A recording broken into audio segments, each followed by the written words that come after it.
Instead of trying to change the white man in your mind, make you accept us, we change the mind of the black man and make him accept himself. And as soon as he accepts himself, he'll solve his own problem. He won't be trying to force himself into your factory and into your bedroom and into your kitchen. With no education, you have neocolonialism instead of colonialism, like you got in Africa 9, like you got in Haiti. So what we're talking about is there has to be educational program. That's very important. As a matter of fact, we so important for us that a person has to go through 6 weeks of our political education before he can consider himself a member of the party, able to even run down ideology for the party. Why? Because if they don't have the education, then they're nowhere. You dig what I'm saying? They're nowhere because they don't even know why they're doing what they're doing.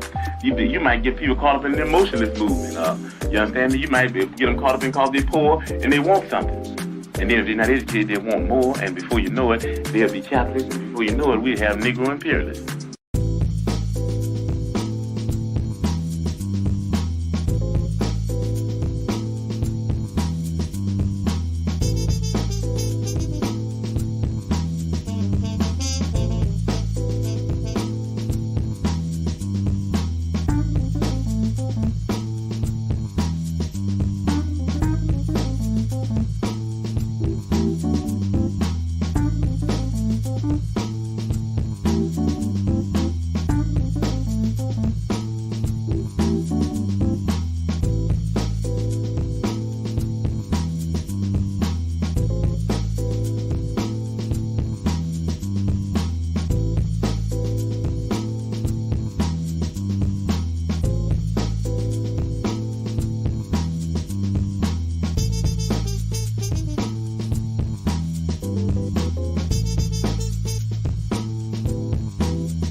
Peace and Black Power families. Brother Agyei Tyehimba from Harlem Liberation School, where we teach Black people, new Africans, to wake up, clean up, and stand up, family. Hope everyone's at peace as you prepare for war, because whether you want to subscribe to the notion or not, we are in fact being warred against. That war has not stopped for probably a millennia, and we need to be logical and rational and find ways to fight back. It's the only logical response when you're being warred against. Well, family, I want to start. First of all, I want to thank those of you watching live. I want to thank in advance those who will watch the later recorded version. You know, I'm not one of these people who's worried about how many people watching live. I go forward with the faith that if you're doing something righteous and you're doing it for the right people with the right intention, the right people gonna hear it. And that's all we need, the right people to hear the message. Family, we begin with some sobering and rather sad news. Death is a part of life. It's something that's predictable. We know it's going to happen to all of us, and yet it doesn't take the sting away, right? When someone we know or respect or love dies. Well, according to Brother Shep here in Harlem, original Black Panther, he sent me an email, many of us an email, indicating that as of 12 noon today, January 13th, 2024, our beloved Jegna Baba, Brother Sekou Odinga, became an ancestor. Now, for those who don't know Sekou Odinga, it really would behoove you to learn something about him. He certainly was a member of Malcolm's OAAU. He then joined and actually was one of the founding members of the New York City branch of the Black Panther Party in around, I don't think he came to New York until 1968. And then he became a member of the International. It was kind of a international sort of branch of the Black Panther Party. He's a founding member of that. He was a member of the Black Liberation Army. For those of you who know about BLA, you know what they were about. They were about putting in that serious work. And also was reputed to have been one of the people who helped to liberate Sister Assata Shakur from prison before, about 2 years later, she was able to go to Cuba, where she still lives in exile. He's was a brilliant brother, courageous, obviously, dedicated brother. And it always saddens me when I hear these type of things, just because it just reminds you that an era, a generation, a certain type of leadership and thinking that was not about the fluff, it's about doing that real work. When those people die, it reminds like, wow, you know, um, the good thing I can see from these things. We still have soldiers like Daruba Ben Wahad around. We got Asada Shakur. We got some good brothers and sisters that represent that unwavering line, that black nationalist Pan-African revolutionary line, which is not as popular these days. And also, it reminds those of us in our, particularly in our 40s, 50s, 60s, that we need to carry on in their tradition. We don't just go to funerals, we don't cry and fall out, and that's it. Then it stops there.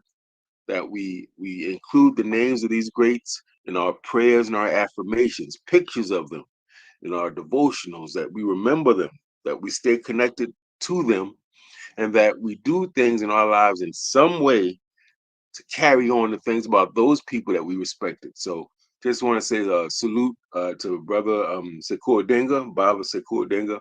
Certainly a shout out to his wife, Sister Dekri Kioni Siddiqui, who we've had on Harlem Liberation School broadcast 2 or 3 times, and the rest of his family. Having said that, we'll get started with a few of the comments. We got Queen Bees in the building. She says, Wukusu to the family. Remember, Wukusu is our greeting. It's an acronym of Wake Up, Clean Up, Stand Up. She's welcoming you to Harlem Liberation School, and she's also asking you to like this particular broadcast, and please to subscribe, and please enjoy it. Actually engage the conversation. Leave your comments, your questions, whether you agree or not, and please share the post if you can.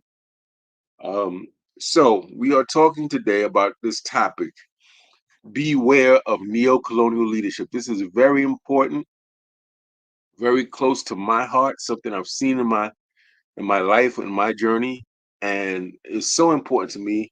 I dedicated an entire chapter to discussing it in my most recent book, Leadership, Philosophy, Ethics, and Practice. You find it in this book, which you will find at Amazon.com and wherever books are sold. And today, what I'm basically going to be doing is essentially reading that chapter, because I think it's important that we be able to define things precisely, that we be able to describe things in our community, concepts, how they impact us, and begin thinking about in very real ways how we to respond to certain things.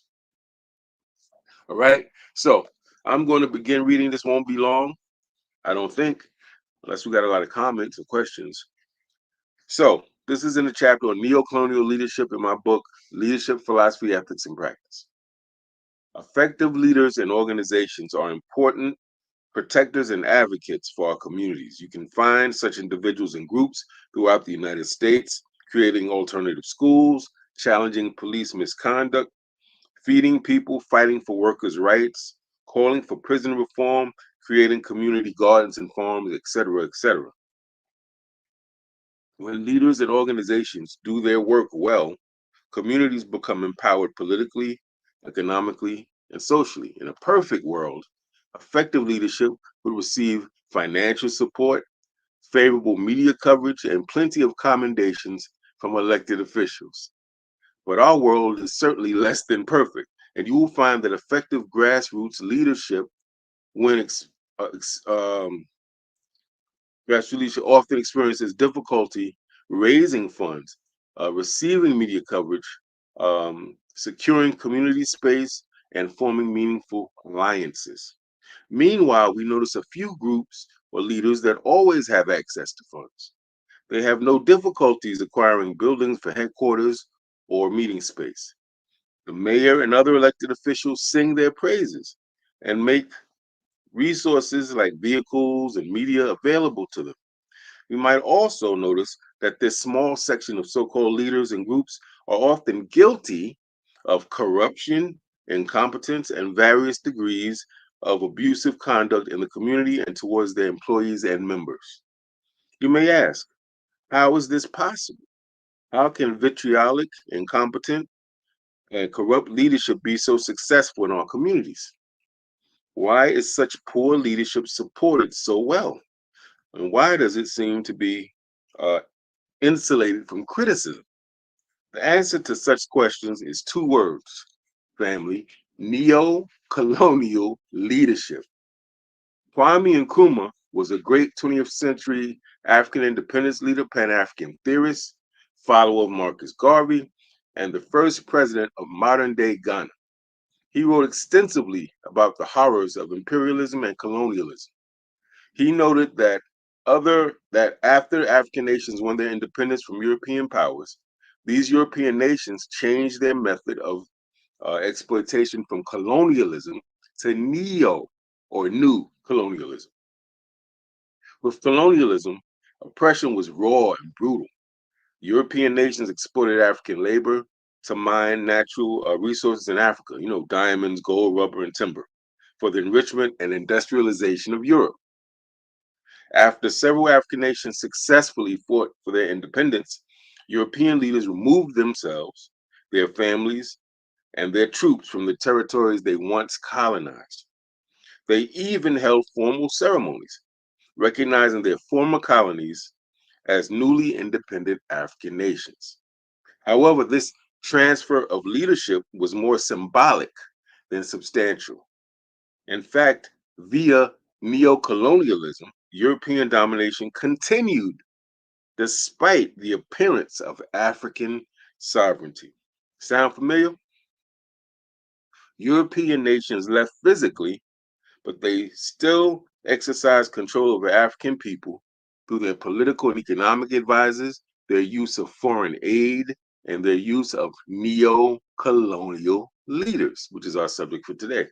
In this context, neo-colonial leaders were indigenous Africans who advanced and protected the interests of European rulers, not African rulers.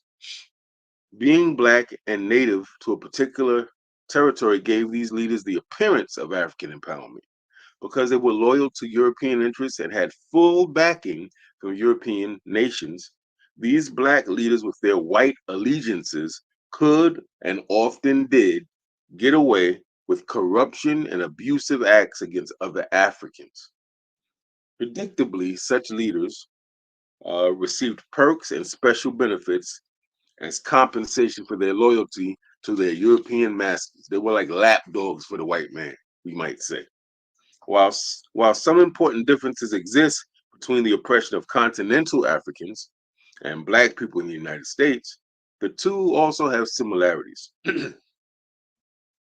Here in the United States, government officials and agencies give the appearance of supporting Black empowerment while creating mechanisms to maintain Black oppression. Neocolonial leadership exists here in the United States just as it did and still does in parts of continental Africa and throughout the diaspora, I might add. Neocolonial leaders are planted in Black communities. Listen, they're planted there. They're not elected, they're selected. They're put there, family, not to organize and empower them, but to monitor, mislead, and placate them. Of course, these leaders will always be from the racial or ethnic group of the community in question, i.e., Black leaders in Black communities, Latino leaders and Latino communities, and so on, to provide cosmetic credibility. Below are some typical behaviors of neocolonial leaders. I strongly suggest that you familiarize yourself with this information. Doing so could help you protect the integrity and reputation of your organization, steer clear of entanglements with neocolonial leadership, and if you deem fit, expose such leadership to the community.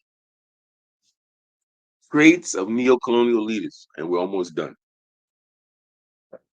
Number one, they can blatantly commit violations, like stealing and mismanaging money, offering inferior goods and services, verbally abusing employees or members with impunity despite constant community complaints.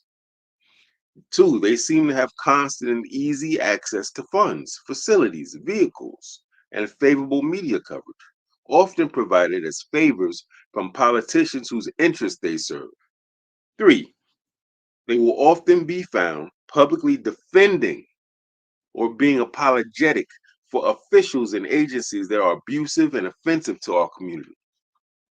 4, while not always the case, neocolonial leaders can sometimes be incompetent in their leadership. This is because they are kept in power not because of their skills or community service or knowledge base, but because of their loyalty to outside colonial white supremacist interests and institutions. And 5, they tend to have questionable alliances with elected officials, law enforcement agents, or others that represent a conflict of interest or contradictory politics as we look at what Black people, what the community wants and needs, right? One concluding note, some leaders in our community are politically savvy. They are astute at cultivating relationships with people of power and influence. They are committed to our community and have great integrity. It is easy to confuse such individuals as being neocolonial leader types. The difference lies in their intentions and methods. And this is important so we don't confuse them. Politically savvy leaders make and use their connections to help the community. They're playing nice, or they're going places where they don't really want to go, meet with people they don't want to meet to get concessions that they're going to use for their people, right? Whereas neocolonial leaders make and use their relationships to help themselves, family, through acquiring status or through material gain or through being able to exert power over their community. Very important. The reason this is important is because these type of leaders and these type of organizations exist in all of our communities. Wherever there's Black people who do understand, they are neo-colonial leaders. Simply as put, it means that they're people that are put in place. They're supported. They sometimes come out of nowhere. They're supported. They seem to get access to all these things. They fumbling the ball every 5 yards. They fumbling the ball, turning over the ball, so to speak, metaphorically. But they stay in office. They stay in place. They're the head of an organization for 20 and 30 and 40 and 50 years. You're like, whoa, what's going on? How is this possible? And what you'll find is it's possible because they are basically supported by our enemies, family. And I don't want you to think this means that just because you see if an organization is doing well, they got a headquarters, they're moving. That doesn't mean they're supported by them. And it's just one of the criteria or qualities of neocolonial leadership. But they will always look like you, come from our community. They could talk our lingo, they know our slang, how we dress and get down. They'll talk the game that they're progressive and that they're working on behalf of the people. They'll throw a few issues out there. They know titillate us, get us excited. But at the end of the day, they're defending the white man. Or let me not even say white man. They're defending people in power who don't support or love us. They're apologizing for the policies and practices of police officers. You banging on the police in your protest, they coming in. Whoa, blue lives matter too. Whoa, don't you have family members that are cops? Yeah, what's that mean, right? Those are those neocolonial leaders. They meeting with the mayor. They talking black, black, black. They meeting with the police every 2-3 minutes. They on a first name basis with some of these people who are absolute demons. And we need to say that, right? And it's very important, not only that we beware of neocolonial leadership, you be able to recognize it when you see it. That's why I gave you very specific qualities or characteristics of neocolonial leaders and the role they play in our community. They're almost like corrupt and very selfish and very shallow liaisons, if you will, middlemen, if you will, between the indigenous community of Black people and the downtown community, the mayor's office and police department, all these different sort of departments that are part of the network of white supremacy. They'll often be articulate, but not always. Sometimes they'll know the issues back and forth, but not always, because they can actually continue being incompetent. They can be in place in a position, getting money and getting all types of resources and grant, and you wonder, damn, where they get 8, 10 different vans and 3 different buildings? How's this happening? And the person doesn't seem to know what they're doing. Well, because they do know what they're doing. They're just not doing it for you. They're doing it for our enemy. And the enemy is supporting them, keeping them in place, giving them money, giving them media coverage, as I explained in the reading. It's not only important that we beware, be able to identify the neo-colonial leaders in your community. I want you to really think, after this broadcast, think about the leaders in your own community and think about the issues they raise. Think about, do they have a program? What are they suggesting we do about it? Or are they just talking about the issue? We need schools, we need this. Okay, what's the solution? How are we going to tie up these loose ends? How do we educate people who are miseducated? Right? How do we provide services for the vulnerable populations in our community? How do we protect our community against um, vitriolic and bitter police and law enforcement officers? Not just what the problems are, but really thinking about how we address these problems in a systematic way, not an event-based way, but an ongoing way, right? I'm going to pause here and go into some of the comments I see, and I'll skip through. So, Queen Brenda says, we see these people in our villages every day seem to want to advance our interests when they're only using us to advance their own interests. That, as we read, that's a very important part. They're advancing the interest of the people they really work for, right? Which are typically not black people in charge, but usually white folk then, right? And they're collaborating with them. They're going back and reporting. Let me say there was a person, I can't give names. This person's a personal friend that told me that Al Sharpton was the eyes and ears of President Obama. That he used Al Sharpton as kind of the guy he would go and call. How am I doing with it? What's the black community saying? What are the issues coming up? How should I do? And some other things about him in particular that would probably qualify him as a neo-colonial leader in a sense. And that, or sometimes he's supposed to be going against a particular corporation, let's say Sony, and he's supposed to be raising issues from the black community, and he comes out with a book deal on a TV show. And he's telling the community, listen, okay to agreement, let's stop the protest. See? That's what I'm talking about.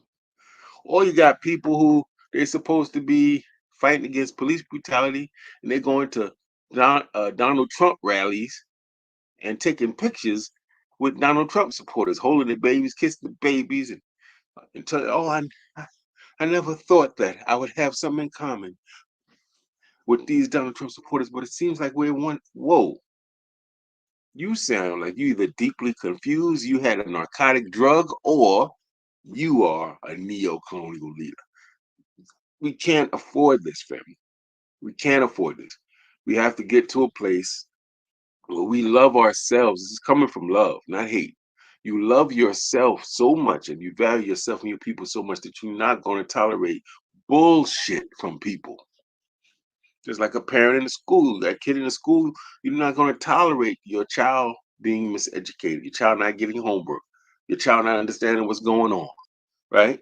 No communication from the teacher to you. You love your child, so you're going to fight for them. You're going to advocate. You're not going to accept whatever the school says or the principal or the teacher. It's the same thing, fam. This comes from a loving spirit. But Al Unique is saying peace. Um, and the Queen Bee, Brenda, says they despise those of us who really do the work to help the people, motivated by money and power and status and attention. Yes, and I should also note, some of these people are very mean. That's a quality I didn't have. very mean. I worked for a man whose name I won't mention in Harlem, supposed to be really important. Childhood friend of my father, got me a job for the summer. And man, the way he spoke to people, family, cursing people out, talking about their mind. It was I literally I remember my first day thinking this can't be real. This is a joke. He's trying to make us laugh. And he was dead serious. I mean, just took pleasure in really saying ugly things to people all the time. But I noticed these are black people, of course, but I noticed that when white people came in, never once. He's just as yeah, yes, sir. Okay, yes, we can accommodate. Always nice and professional and smiling and patting on the back, cooning. But with the black people who worked for him, his real teammates, he graded them and denigrated them. It was really disgusting to see. And I remember going home as a young man and complaining to my father, man, this guy you grew up with is a creep. I don't like him. He wait and the way he talks to people, that's a neocolonial. They're almost put there. You think it's to help you. The joke is on you. They're really there to monitor, survey, keep you in check, cool you out when you ready to get militant and do something. They're gonna say, no, we can't do it that way. We need to vote and and file some petitions. They're always gonna be there to try to redirect your energy. Malcolm talked about them all the time. So the important part of this, if you have any questions or comments, please put them. I'll try to include them before we leave. I don't want to take too long. The important part I hope you got from this is what is a neocolonial leader? What are characteristics you see from them? Why are they put there? Whose interests do they serve? What role do they play? How you can recognize them. And I want to also say, family, we have to get, if you love yourself, there's things you're going to do, right? You may not be the type of person that talks a lot or confronts people. You may be, I'm not going to do that. But you see what they're doing to your people, and you see your people being mistreated and duped and bamboozled, run amok, led astray, as Brother Malcolm said. And so that love you have for people says, nah, we gotta do something. You're gonna write an article in your community newsletter, you're gonna call a meeting, a rally, a town hall meeting, you're gonna have a protest against this particular government agency, or you're gonna call this leader to a meeting. I was in one meeting where a whole group of activists in New York City asked me to come. And meeting was held because they were upset the so-called black activist leader on some things he did that were very suspicious, public things he did. And they wanted him to come there and answer to it. And I support that. I was at the meeting, he never showed up. He calls 5 minutes before it's supposed to be said, oh, I can't come. Y'all gonna attack me. And yeah. Then later he hits me up on Facebook. I didn't know the guy, right? And he's like, yo, you used to teach my sister back in the day, and she loves you as a teacher. This is like decades, ago, right? And I'm hoping I could talk with you. And I had to text her. I said, my brother, out of protocol, I can't talk to you. Why you say that? I said, because your time to talk was at that meeting you didn't attend today. See how it works? Protocol. That's why you have protocol, right? How do we operate in situations like this? So it's like, no, you got to go talk to the people, all those organizations. And it was like 10 different organizations. 10 different organizations, family. Brother Al Unique was at the meeting. Wow. Yeah. Right. And you didn't show up and you called really late. It was like 5, 10 minutes for the meeting. And it was really weak with why you weren't coming. And then you're going to hit me up.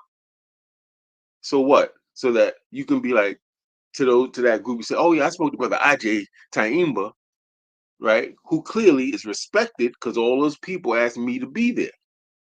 So now it's supposed to be like, I talked to Agyei. So what? So you cool now because you talked to me? So you're gonna use me and my reputation to clean up your dirty habits or what you're doing?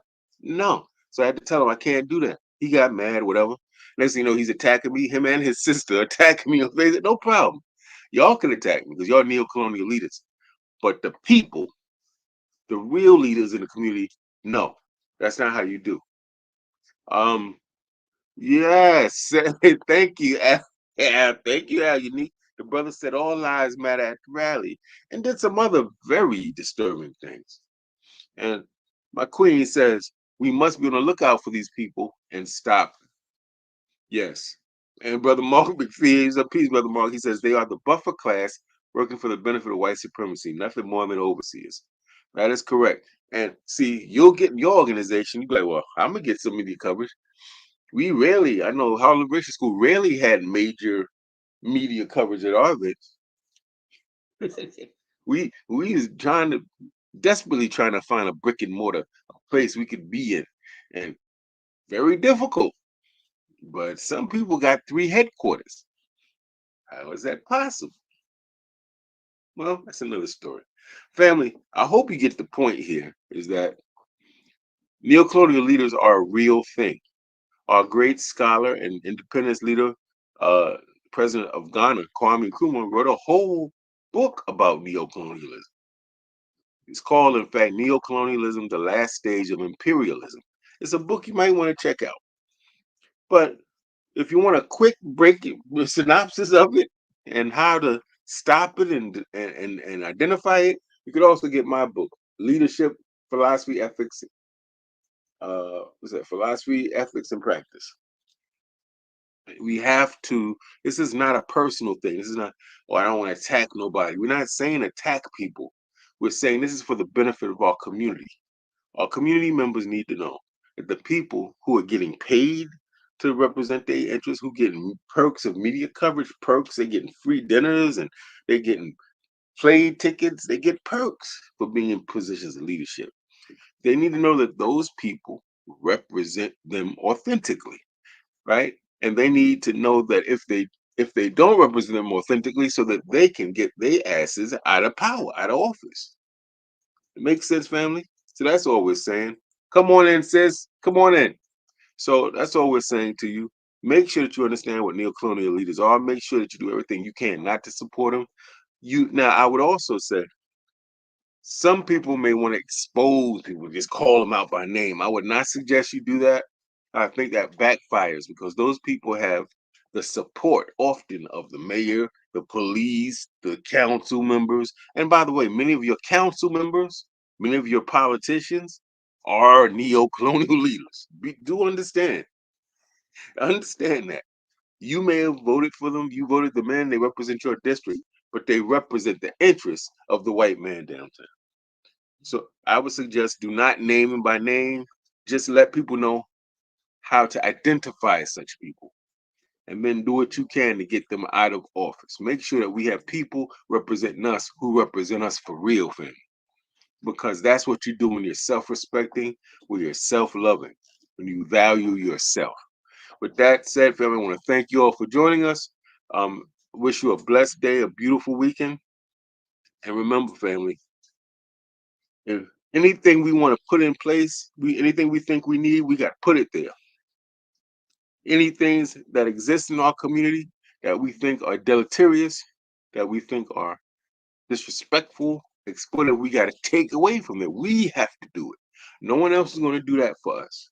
We must do that for ourselves if we love ourselves like we say we do. With that said, family, say peace, black power, Wukusu. You know what I say, family. We get organized and we study and we get real and we get our priorities and values in order. We will win. Peace. Enjoy your weekend. Thank you.